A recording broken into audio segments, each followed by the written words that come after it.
नमस्कार मंडळी, नगरी ठसका या चॅनलमध्ये आज आपण बघणार आहोत इन्स्टंट डोसे, जे आपण रव्यापासून बनवणार आहोत आणि करायची पद्धत एकदम साधी आणि सोपी आहे। इतर वेळेस काय होतं, आपल्याला डोसे करायचं म्हटलं की आपल्याला आदल्या दिवशीपासूनच तयारी करावी लागते, जसं की तांदूळ डाळ भिजायला घालणं, त्यानंतर ते वाटणं, त्यानंतर ते फर्मेंट करायला ठेवणं। पण जर का तुम्हाला लगेच झटपट असे होणारे डोसे खायची इच्छा झाली असेल तर तुम्ही असे रव्याचे डोसे नक्कीच करू शकता। करायची पद्धत एकदम साधी सोपी आहे, तर व्हिडिओ शेवटपर्यंत नक्की बघा। तर त्यासाठी काय करायचं आहे, इथे मी बारीक रवा घेतलेला आहे। इथे 1 कप रवा घ्यायचा आहे, तुम्हाला हवं तर तुम्ही जाड रवा देखील घेऊ शकता। त्यानंतर त्याच्यामध्ये 1 कप दही घालायचं आहे, 1 कप पाणी घालायचं, पण मी इथे थोडं पाणी घालते आहे। आता हे मिक्सरला बारीक करून घ्यायचं, चांगलं फिरवून घ्यायचं।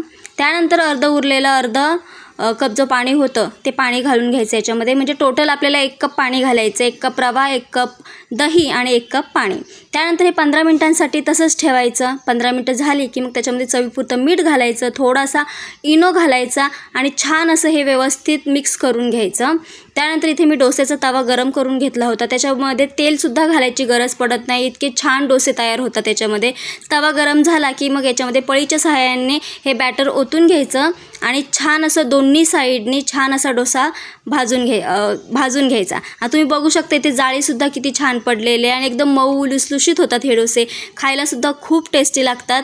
नारळाच्या चटणीसोबत तुम्ही ही सर्व करू शकता, तुम्ही टिफिनलासुद्धा देऊ शकता लहान मुलांना, किंवा तुम्ही हे नाश्त्यालासुद्धा करू शकता। आता अशा पद्धतीने मी बाकीचेसुद्धा डोसे तयार करून घेते याच्यावरती। तुम्ही याचे जे आपण मसाला डोसा बोलतो आपण, ते सुद्धा तुम्ही करू शकता, खूप सुंदर होतात, खायलासुद्धा खूप टेस्टी लागतात। तर तुम्ही नक्की ट्राय करून बघा आणि व्हिडिओ आवडला असेल तर लाईक करायला विसरू नका।